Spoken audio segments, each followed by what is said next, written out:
DElEd कर रहे समस्त विद्यार्थियों का इस प्लेटफॉर्म पर स्वागत है। जो आपके पहला पेपर होता है बच्चे और सीखना, उसकी एक यूनिट अपलोड है। वैसे बहुत ही अच्छा कंटेंट है उसमें भी, और अभी भी अच्छे से अच्छा कंटेंट प्रोवाइड कराने की हमारी कोशिश रहेगी। द्वितीय वर्ष के विद्यार्थियों के लिए सीरीज है। इकाई दूसरी शुरू करते हैं, जिसमें आपके सीखना, बुद्धि और अभिप्रेरणा है, जिसमें आपके ये टॉपिक रीट में भी थे और आगे शिक्षक भर्ती में भी है। तो बुद्धि, इंटेलिजेंसी एंड मोटिवेशन, अभिप्रेरणा, इसके प्रकार, इसके सिद्धांत, किसने कौन सा सिद्धांत दिया, कौन सी परिभाषा है, यहाँ पर आपके हर प्रश्न यहाँ से जुड़ेगा। यानी आपके लिए एक तरह से देखें तो शिक्षक भर्ती के लिए भी आपसे महत्वपूर्ण टॉपिक आने वाले हैं। 10 अंक का ये यूनिट है, तो इसको स्टार्ट करते हैं ज़्यादा समय नहीं गवाते हुए।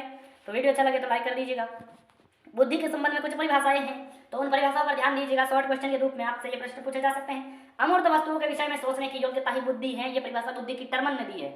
अमूर्त वस्तुओं के विषय में सोचने की योग्यता ही बुद्धि है। जो वस्तु हमारे सामने प्रत्यक्ष रूप से नहीं है, उस वस्तु के सोचने की योग्यता ही बुद्धि है, ये टर्मन ने कहा है। फिर एक बर्ट ने बुद्धि की परिभाषा दी है। बर्ट ने बुद्धि की परिभाषा देते हुए कहा है, बुद्धि को लचीले समायोजन की क्षमता कहा है। तो बर्ट ने बुद्धि को औचित्यपूर्ण चिंतन कहा है, स्पीयरमैन ने। बुद्धि को औचित्यपूर्ण चिंतन कहा है, किसने? स्पीयरमैन ने। नेक्स्ट देखो, बुद्धि लब्धि यानी आईक्यू का सूत्र। बुद्धि लब्धि यानी आईक्यू का सूत्र पूछा जा सकता है छोटे प्रश्न के रूप में। मेंटल एज बटा क्रोनोलॉजिकल एज यानी MA/CA × 100, ये आपके बुद्धि लब्धि यानी आईक्यू का सूत्र है। फिर आता है बुद्धि के कुछ सिद्धांत में से एक प्रमुख सिद्धांत है बहुबुद्धि का सिद्धांत। बहुबुद्धि का सिद्धांत कौन देता है? बहुबुद्धि का सिद्धांत यहाँ पर देते हैं हार्वर्ड गार्डनर। हार्वर्ड गार्डनर ने 9 प्रकार की बुद्धि बताई है। मूल सिद्धांत में उन्होंने 7 प्रकार की बताई थी। 8वां प्रकार उन्होंने 1998 में दिया था और 9वां प्रकार 2000 में दिया था। 9वां प्रकार इनका था अस्तित्ववादी बुद्धि। इस प्रकार इन्होंने 9 प्रकार की बुद्धि दी है। इनमें आपका बड़ा प्रश्न भी देखने को मिलेगा, जो वीडियो में आपको आगे मिल जाएगा। बड़ा निबंधात्मक प्रश्न भी पूछा जा सकता है। बहुबुद्धि सिद्धांत हार्वर्ड गार्डनर का है। उसमें बुद्धि के जो 9 प्रकार बताए गए हैं, उनको विशेष आपको डिफाइन करना या फिर निबंधात्मक रूप से परिभाषित करना। फिर अभिप्रेरणा आती है, मोटिवेशन। तो अभिप्रेरणा क्या है? एक भावात्मक क्रियात्मक कारक है। अभिप्रेरणा एक भावात्मक क्रियात्मक कारक है, ये कहता है जेम्स ड्रेवर। अभिप्रेरणा एक भावात्मक क्रियात्मक कारक है, ये कहता है जेम्स ड्रेवर। फिर अभिप्रेरणा के 3 सोपान स्टेज है, आवश्यकता, प्रणोद, प्रोत्साहन।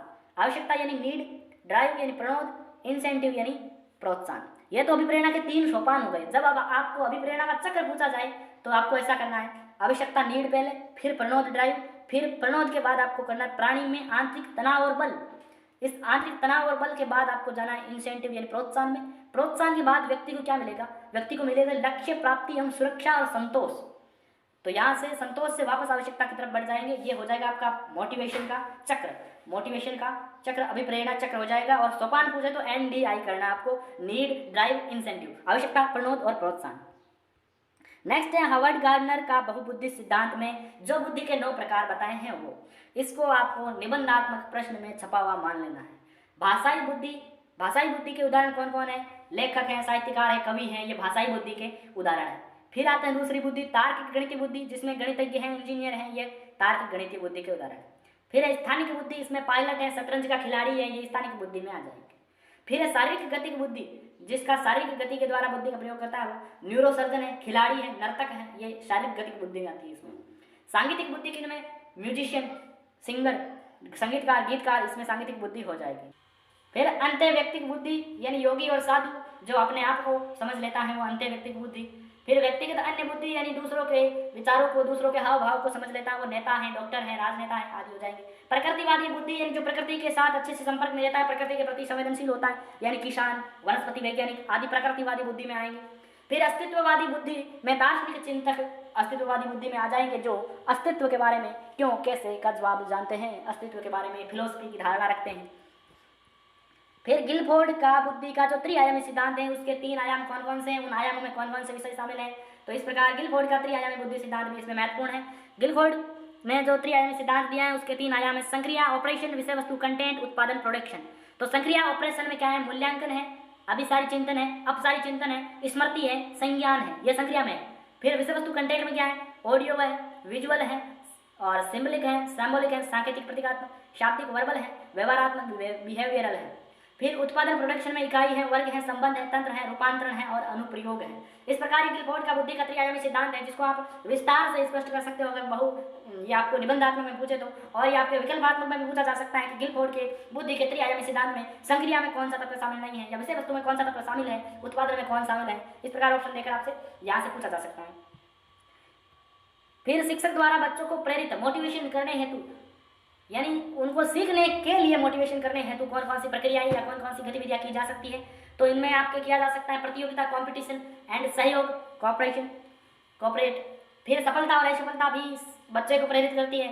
सफलता भी एक तरह से प्रेरित करती है और एक तरफ से असफलता भी मेहनत करके सफल होने के लिए प्रेरित करती है। नवीनता, नयापन, इनोवेशन भी सीखने हेतु प्रेरित करता है। आकांक्षा का स्तर, बच्चे से कितनी आकांक्षाएं रखी जा रही है, इससे भी वो मोटिवेट होता है कि मेरे शिक्षक इस प्रकार की आकांक्षा रखते हैं तो मैं उनकी आकांक्षा पे खरा उतरूँ, इसलिए भी वो मोटिवेट होते हैं। फिर अभिप्रेरणा के प्रकार हैं, तो अभिप्रेरणा दो प्रकार की बताई गई है, आंतरिक अभिप्रेरणा और बाह्य अभिप्रेरणा, इंटरनल मोटिवेशन। और देखिएगा इनमें अंतर क्या है, आंतरिक अभिप्रेरणा और बाह्य अभिप्रेरणा में अंतर क्या है। तो आंतरिक अभिप्रेरणा क्या है, बाह्य परिस्थितियों से प्रभावित नहीं होते हैं, वो आपके अंदर के अभिप्रेरणा मोटिवेशन से प्रभावित होते हैं। फिर बाह्य अभिप्रेरणा में क्या होता है, उन्हें बाहर की परिस्थितियां देखकर मोटिवेट किया जाता है। फिर आंतरिक अभिप्रेरणा का दूसरा पॉइंट है कि बाह्य अभिप्रेरकों की आवश्यकता नहीं होती है, जबकि बाह्य अभिप्रेरित व्यक्ति को बाह्य अभिप्रेरक देखकर प्रेरित किया जाता है। जबकि आंतरिक अभिप्रेरित व्यक्ति, ये बच्चे शारीरिक, मनोवैज्ञानिक, सामाजिक आवश्यकताओं के वशीभूत होकर कार्य नहीं करते, वो समाज के वशीभूत नहीं होते जो इंटरनल मोटिवेट होते हैं। जबकि बाह्य अभिप्रेरणा वालों के लिए महत्वपूर्ण ही कौन है, शारीरिक, मनोवैज्ञानिक और सामाजिक आवश्यकता ही मुख्य होती है। जबकि जो आंतरिक अभिप्रेरित व्यक्ति होता है वो कार्य को ही आनंद और ऊर्जा मानता है, वो कार्य करने में ही उसको आनंद और ऊर्जा प्राप्ति होती है। जबकि बाह्य अभिप्रेरित व्यक्ति को जो बाह्य प्रेरक हैं उनसे आनंद और ऊर्जा की प्राप्ति होती है। और आंतरिक अभिप्रेरित व्यक्ति लक्ष्य केंद्रित होता है, जबकि बाह्य अभिप्रेरित व्यक्ति प्रेरकों का महत्वपूर्ण स्थान देता है। प्रेरक, मोटिवेट, जो उसको मोटिवेट करती है चीज, उसको वो ज्यादा महत्व देगा, जबकि आंतरिक अभिप्रेरित व्यक्ति लक्ष्य को प्रधानता देगा। यह आपके बाह्य और आंतरिक अभिप्रेरित व्यक्ति में अंतर थे। फिर भावात्मक बुद्धि यानी इमोशनल इंटेलिजेंसी क्या है, इसको 4 हिस्सों में बांटा जाता है। इसमें क्या क्या आता है, नजरिया, परसेप्शन, समायोजन, इंटीग्रेशन और समझना यानी अंडरस्टैंडिंग, और भावनाओं का व्यवस्थापन यानी मैनेजमेंट ऑफ इमोशंस। ये आपके भावात्मक बुद्धि को 4 हिस्सों में बांटा जाता है। यहाँ से प्रश्न उठ सकता है, सर्वप्रथम कौन सा बुद्धि परीक्षण विकसित किया गया, महत्वपूर्ण प्रश्न है, छोटे प्रश्न के रूप में पूछा जा सकता है। सर्वप्रथम कौन सा बुद्धि परीक्षण किया गया, तो आपने रीट में ही पढ़ा होगा, और ये आपके बुद्धि और अभिप्रेरणा लगभग आपका टॉपिक पूर्णतः रीट और शिक्षक भर्ती पर आधारित है। सर्वप्रथम फ्रांस के मनोवैज्ञानिक एल्फ्रेड बिने और उसके सहयोगी साइमन के द्वारा 1905 में पहला बुद्धि परीक्षण विकसित किया गया। यह एक प्रकार का व्यक्तिगत बुद्धि परीक्षण था। ठीक है, यहाँ तक 1905 में पहला एल्फ्रेड बिने और साइमन के द्वारा तैयार किया गया बुद्धि परीक्षण। बुद्धि के सिद्धांतकारों ने बुद्धि को किन तरीकों से स्पष्ट किया, भाई बुद्धि के सिद्धांत दिए हैं तो उनका कुछ आधार तो होगा, उनको 2 आधारों पर बांटा गया। 2 तरीकों से बुद्धि के सिद्धांतों को सिद्धांतकारों, मनोवैज्ञानिकों ने स्पष्ट किया। तो पहला है कारक सिद्धांत यानी फैक्टर थ्योरी, दूसरा है प्रक्रिया प्रधान यानी प्रोसेस बेस्ड थ्योरी। तो कारक के सिद्धांतों का मानना है कि बुद्धि विभिन्न कारकों में विभक्त होती है, जबकि प्रक्रिया प्रधान सिद्धांतों की समझ मतलब बुद्धि की समझ, विश्लेषण, समीक्षा और संश्लेषण आदि की प्रक्रियाओं के सापेक्ष समाधान का यानी समझने का प्रयास करते हैं। तो बुद्धि के जो सिद्धांत दिए गए हैं उनका 2 आधार है, एक कारक फैक्टर, एक प्रक्रिया प्रोसेस। फिर है वेस्लर का बुद्धि परीक्षण, यह भी महत्वपूर्ण है, छोटा यानी छोटा तो नहीं कह सकते, लघुतरात्मक प्रश्न आ सकता है 4 नंबर के ऊपर। वेस्लर का बुद्धि परीक्षण, तो वेस्लर ने बच्चों एवं वयस्कों की बुद्धि मापने के लिए अलग अलग परीक्षण तैयार किए, बच्चों के लिए अलग, वयस्कों के लिए अलग, जो वेस्लर वेलेब्यू मापनी कहलाते हैं। वयस्कों का परीक्षण करने के लिए उन्होंने Wechsler adult intelligence scale WAIS तथा बच्चों के परीक्षण के लिए उन्होंने Wechsler intelligence scale for children यानी WISC का गठन किया, बनाया कहलाता है ये उनका परीक्षण। इस परीक्षण में 2 फार्म थे तथा दोनों फार्मों में 10-10 उप परीक्षण थे।